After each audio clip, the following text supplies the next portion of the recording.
नमस्कार दोस्तों।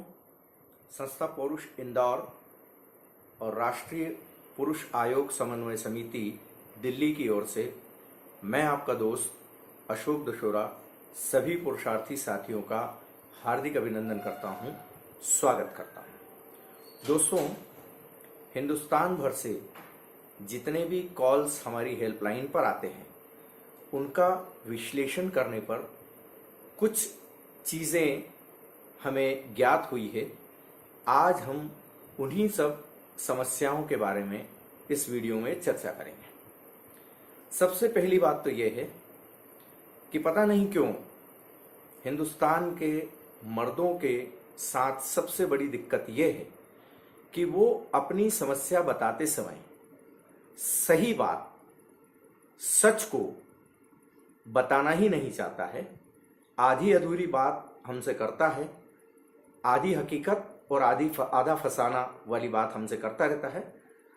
मेरे भाई, जब तक तुम मुझे अपने केस के बारे में सारी सच्चाई नहीं बताओगे तो मैं तुम्हारी मदद कैसे कर पाऊंगा। दूसरी सबसे बड़ी समस्या ये आती है कि वो दाएं बाएं की बात बताते रहते हैं, मूल मुद्दे की चर्चा भी कतई नहीं करते हैं। ऐसे लोगों से मैं ये निवेदन करना चाहूंगा कि इधर उधर की बात न कर, ये बता कि कारवां कैसे लुटा। बात यह है कि वर्तमान पीढ़ी में 70 से लेकर के 90% तक लड़कियों के एक्स्ट्रा मैरिटल अफेयर, विवाहेतर संबंध या अपने बॉयफ्रेंड से अनैतिक और अवैध संबंध होते हैं। कई केसेस में, मैक्सिमम केसेस में, जब उनका पति हमें कॉल करता है तो वो दाएं बाएं की बात करता रहता है। बड़ी मुश्किल से 15 मिनट, आधा घंटा हमारा खत्म करने के बाद जब उससे कुरेद कर पूछा जाता है तब जाकर के बड़ी मुश्किल से हमें सच्चाई बताता है कि हाँ सर, हमने उसका व्हाट्सएप चेक किया, उसका मोबाइल चेक किया, रात भर वो दूसरे से बात करती थी, 2 3 4 बॉयफ्रेंड से बात करती थी। दूसरा मुद्दा ये आता है कि इस तरह के पुरुष इस बात को स्वीकार करने के लिए तैयार ही नहीं होते हैं कि उसकी पत्नी पथभ्रष्ट हो चुकी है, गलत रास्ते पे जा चुकी है। वो बजाय इस सच्चाई को बताने के आरोप प्रत्यारोप करता रहता है।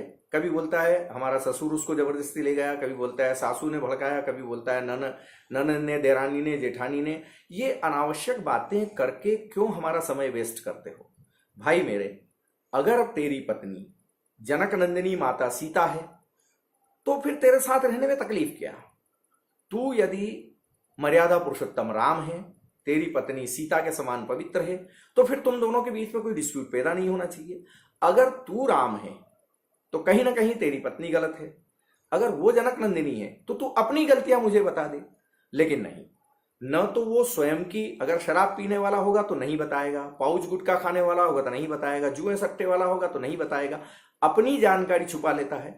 अगर व्यक्ति ने अपनी खुद की जानकारी बता दी तो फिर पत्नी की जानकारी छुपा लेता है। उसको पता होता है कि 5 बॉयफ्रेंड 10 बॉयफ्रेंड से वो चैटिंग करती है, लेकिन अपनी तथाकथित मर्दानगी को छुपाने के उद्देश्य से वो एक्स्ट्रा मैरिटल अफेयर, विवाहेतर संबंध या बॉयफ्रेंड की बात ही नहीं करना चाहता और हमसे मदद मांगता है।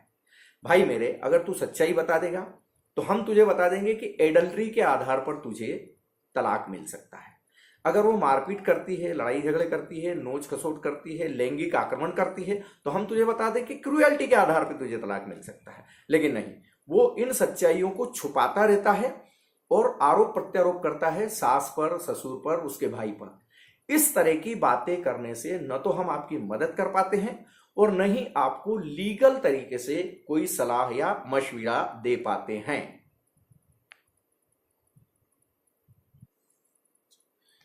मित्रों, एक बहुत बड़ी समस्या और हमारे हेल्पलाइन पर आती है। जब हम उनसे बात करते हैं तो वो बताते हैं कि पत्नी या बहू 6 महीने छोड़कर चली गई, साल भर हो गया, 3 साल हो गए।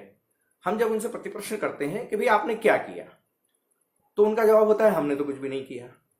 भाई मेरे, रामचरितमानस में लिखा है, सकल पदार्थ है जगमाही, कर्महीन नर पावत नाही। अगर आपकी पत्नी लड़ाई झगड़ा करके गई है, सारी ज्वेलरीज लेकर के गई है, सारे सामान लेकर के गई है, सारे डॉक्यूमेंट लेकर के गई है, तो ये पहला आपका फर्ज है कि आप तत्काल जो भी घटना हुई है उस घटना का पूरा विवरण लिख करके अपने संबंधित थाने, अपने एसपी और सामने जो पत्नी का जो परिवार है या बहू का जो परिवार है वहां के संबंधित थाने पर सूचनार्थ आवेदन जरूर दे दे कि दिनांक इसको ये झगड़ा करके ये सारी ज्वेलरीज, ये सारे सामान लेकर के वो चली गई है। इससे क्या होगा, जब आप लोगों के सामने रोते हो, कोर्ट के सामने रोते हो, पुलिस के सामने रोते हो कि साल भर पहले चली गई, लेकिन आपके पास लिखित डॉक्यूमेंट कुछ भी नहीं होता। अगर आप थाने पर सूचनार्थ कार्रवाई के लिए चाहे न दे, क्योंकि कार्रवाई तो आपकी होगी भी नहीं, पुरुषों की सुनवाई होती भी नहीं है थाने पर, सूचनार्थ अगर आवेदन दे देंगे वो कोर्ट में काम में आएगा कि हाँ साहब ये 6 महीने पहले छोड़कर गई है या साल भर पहले गई है। दूसरा ये होगा कि अगर ज्वेलरी लेकर के चली गई, इसका जिक्र कर देंगे तो धारा आईपीसी की 406 जो स्त्री धन में हेरा फेरी है उससे आप बच जाएंगे। अगर आप ये बता देंगे 6 महीने पहले, साल भर पहले स्वयं लड़ करके गई है तो 125 मेंटेनेंस से भी बच पाएंगे। अगर आप इसकी सूचना थाने पर एसपी को, संबंधित सामने वाले परिवार के थाने को दे देंगे तो 498A से भी आप बच सकते हैं कि वो स्वयं घर छोड़ करके गई है, आपने नहीं भगाया। अगर आप इसका आवेदन दे देते हैं तो घरेलू हिंसा से भी आप बच सकते हैं, क्योंकि 11 महीने बाद में घरेलू हिंसा नहीं लगती है। लेकिन होता यह है, छोटे से छोटे परिवार से लेके बड़े बड़े पढ़े लिखे लोगों का भी यही उत्तर होता है कि 2 साल से चली गई, 6 महीने से चली गई, साल भर से चली गई, लेकिन हमने कुछ नहीं किया। कुछ नहीं किया, यही सबसे बड़ा आपका दोष है और इसी कारण आपके खिलाफ दर्जनों मुकदमे लग जाते हैं।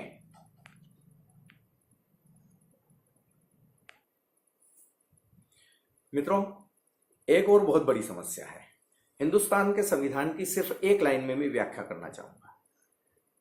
इस देश की यह खासियत है कि यहां औरत सिर्फ झूठे इल्जाम लगा देगी तो पुलिस भी उसकी सुनेगी, कोर्ट भी उसी की बात मानेगी, मीडिया भी उसका पक्ष मानेगा, राजनीति भी मानेगी, समाज भी मानेगा, परिवार भी मानेगा, पूरा देश उसी की बात को अटल सत्य मानेगा। क्योंकि इस देश में परंपरा रही कि स्त्री के मुंह से निकला हुआ ब्रह्म वाक्य अटल सत्य होता है।